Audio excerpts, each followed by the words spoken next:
Hello everyone, আসসালামু আলাইকুম। আপনারা সবাই কেমন আছেন? আমি আছি আলহামদুলিল্লাহ ভালো। যাই হোক, পেঁয়াজ মরিচটা একটু লাল লাল করে, হালকা লাল করে আমি এখানে করলা আর আলুটা দিয়ে দিব।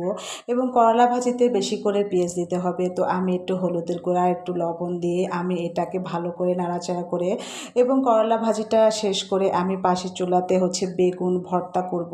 তাই সরিষার তেল মেখে বেগুনটাকে আমি গ্যাসের চুলায় দিয়ে দিয়েছি সেদ্ধ হওয়ার জন্য। এর পাশে আমি চিংড়ি মাছটা আমি ভালো করে তেলের উপর নাড়াচাড়া করে নিয়েছি। এবার আমি এখানে বেশি করে রসুন বাটা দিব এবং তার আগে আমি চিংড়ি মাছটার যে মাথাটা ছিল ওইটা আমি ভালো করে থেতলে রস নিয়ে নিয়েছি, কারণ ওটা দিলে তরকারির টেস্টটা একটু বেশি ভালো লাগে। তো বেশি করে আমি রসুন বাটা দিব এবং আমি পেঁয়াজ বাটা, মরিচ, কাঁচামরিচ কাটা, হলুদের গুঁড়া, মরিচের গুঁড়া সব 1 টেবিল চামচ পরিমাণ মতো দিয়ে ভালো করে আমি এটা নেড়ে চেড়ে এবং ঝোলটা একটু পানি দিয়ে মশলাটাকে ভালো করে কষিয়ে